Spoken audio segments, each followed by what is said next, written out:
It's been reported in the news today that a senior aide of David Davis has suggested that Boris Johnson and the other Brexiteers should go to prison for the claims that they made about the financial gain of Brexit. Wonder if you had any thoughts on that? Yes. Yes. Yes. Yes. I hate that bastard. Boris Johnson in prison? Well, that gives new meaning to the Boris bike. Bojo, you can't lock up another national treasure. The government have today outlined what they describe as an ambitious new customs arrangement for Britain when it leaves the EU. Any thoughts? Some people think that the EU is the UK's biggest trade partner. This is false. Actually, it's true. I'm just trying to make you guys feel better. Out means out, mate. They're all bent. I think we should stay in it as long as possible because it's just polite. Sod that for a laugh. Got my own customs union. My cousin gets me all my knockoff gear straight over from Turkey. David Davis has announced that Parliament will be allowed to vote on whether to accept the final Brexit agreement, but warned the UK will leave without a deal if it does not pass. What do you think? Yeah, I'm all for this. Take away the options from the MPs. They're all bent. Oh, that's so sweet. They think they have a choice. This is false. So, it's deal or no deal? I am glad it's back. I love that show. It's so much better than Cheap, Cheap, Cheap. Well, I'm against the Brexit bill, obviously. I'm against all bills, because it's a total waste of paper. It's like a political Sophie's choice, except you want to shoot both kids. Another Brexit story, because we have to discuss it every single day, or Britain becomes irrelevant. Foreign Secretary Boris Johnson is to meet the husband of a British Iranian woman jailed in Iran. How do you think this has been handled so far? I feel for Boris as Foreign Secretary. It must be exhausting having to keep up with his negligence on an international scale. Yes, well, Boris is right. Never apologise. That's what I say. I mean, I certainly never apologised when I shot that woman's dog. If he'd got my ex-wife chucked in prison, I'd have shook his bloody hand. I once had to rely on the Foreign Office to get me out of a tricky situation in Thailand. 4 Kia Gak and 5 of the finest ladyboys you've ever seen. Boris Johnson, changing the world one blunder at a time. March saw the triggering of Article 50, and thus the death of all other conversation. Look, I believe in democracy, so I think we should leave. But I also believe in working together with our European neighbours, so I think we should stay. I'm just waiting for Jeremy Corbyn to make up his mind. I thought it was going to be over, but all it is Brexit, Brexit, Brexit. Wish I never voted now. I mean, well, I voted Remain, but now that it's all over, it's actually quite good, isn't it? Everyone seems really happy, and everything can just settle down. I'm all for Brexit, but not Wexit. It sounds shit, doesn't it? Well, of course, Brexit's going to be terrible, particularly for the poor people. But I have to say, I don't really agree with referendums anyway. If you don't have a degree, I'd advise you to keep your politics to yourself. Brexit's like a persistent case of thrush. I didn't want it, and I can't stop talking about it. When I lived in St Helens, I voted to leave. And now I live in London. I wish we'd stayed. London's weird. I've got foreign friends now. I know a Polish man. You know, some people think that vote was a conspiracy and didn't even happen. I certainly didn't vote in it. The Russians took my vote. Good old Theresa. Article 50 was step 1. And I think she's getting very, very close to being almost ready to take step 1.5. Coral, this is about Article 50. Has everyone forgotten about Article 49? So Theresa May negotiating Brexit is a bit like when you're on your way home from work and you go to Tesco and you hadn't planned to go to Tesco. So you ring your housemates to see if they want anything, but they're all in. And then one of them is like, I want semi-skim milk. And the other one is like, I want full fat milk. And then Kirsten's like, I'm ideologically opposed to milk or whatever. I mean, there's just too much milk.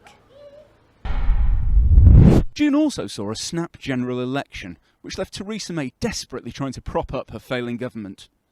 Good news, though. She's managed to offload £1 billion of our old £1 coins to the DUP. I've heard the Tories like sticking their money in offshore accounts, but the DUP? Northern Ireland's hardly the Bahamas.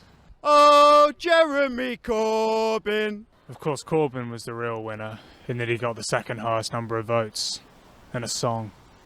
I really support Theresa May now. She lost a majority, and now she's a minority, and it's really important to support minorities.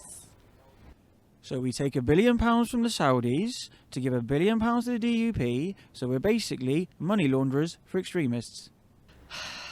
Silly, silly, silly Theresa. Stupid car.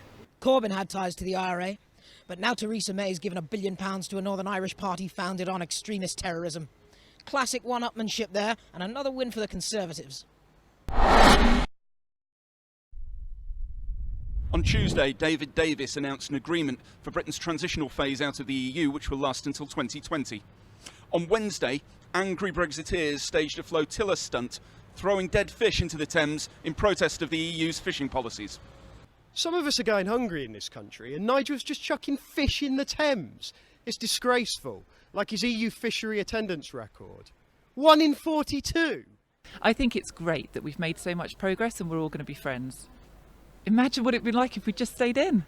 That David Davis, he makes too many concessions. He's too nice. We should have sent the Gove in there. Showed him what getting ugly really means. Yeah, I was all for Brexit in the beginning, but now it's a bit like getting divorced and not being able to bang anyone else. It's I tried to swim in the Thames once. It's disgusting. But those fish hated it. Good thing they didn't take a leaf out of the French book. Then they'd be setting sheep on fire and throwing them overboard. Then where would they be? In a river full of dead sheep. That's where. This week, a joint investigation between Channel 4 and The Observer revealed that data firm Cambridge Analytica had been harvesting information from Facebook and using it to control the outcome of major political events, including Brexit and the US election. I love those tests. What's not to like? I've got an IQ of 138. I'm glad they're exposing the lies like Crooked Hillary. She's definitely bent. I mean, it's in her name. I'm also Khaleesi from Game of Thrones. The internet doesn't define me. Just because I follow Katie Hopkins, Nigel Farage and Breitbart doesn't make me a I'm in Hufflepuff. At least you knew the Stasi were listening to you. I'm more Phoebe than Rachel. I share all my fitness activity online. My running routes, calories, times. I set a personal best this week. Only lost 3 followers. I'm going to die at 85. Quite frankly, I think it's great. It saves me so much time. I just upload all my data to Facebook and it tells me what to buy. And I look hot as a man. Cambridge Analytica and Facebook, doing the one job Bill Clinton never wanted. Hillary. In order to stave off a party revolt this week, Theresa May was forced to make a number of amendments to a Chequers white paper, which means we need to talk about Brexit. Again. Some say Brexit is not going to hurt, but Brexit hasn't happened yet. It's like, say, I have never broken my foot, so I don't believe in pain. All these snowflake Remainers are saying, there's no plan! There is a plan! No deal. I should be happy. Boris Johnson has resigned. You know what they say, though? Weebles wobble, but they don't fall down. As an NHS nurse, I'm glad they've at least come to an agreement on medicines. I genuinely thought we'd have to buy our supplies from this intimidating Scottish bloke always hanging around the back of the hospital. It's a load of pish. I was due to make a killing. Intimidating, eh? Not bad. Yeah, I tried teaching my students about Brexit. But none of it's real. Borders, tariffs, it's all just man-made. It's worse than teaching RE. Plus ça change, plus c'est les mêmes choses. That's French, which will be banned after March. This week, Boris Johnson has come under increasing criticism for saying that women who wear burqas resemble letterboxes and bank robbers. If I was going to rob a bank, I'd wear a Boris Johnson mask, as he seems able to convince anyone to do anything. Oh, please come inside, Mr. Johnson. Is this 350 million for the NHS, Mr. Johnson? Refusing to apologise regardless of the insensitivity of the comments. I don't see the problem. That's Job Centre Plus staff policy. Boris said women wearing niqabs look like bank robbers. Such negative stereotypes. Why couldn't he pick something cool? Like ninjas? Well, Labour should make Boris leader of the opposition. He's proved far more effective at undermining the Tories than that Corbyn. Bigots to the right of me, racists to the left, and here I am stuck in the middle with my vote for the Greens. And we still can't win. Well, he may not be Foreign Secretary anymore, but it's clear that he's not lost any of that diplomatic skill.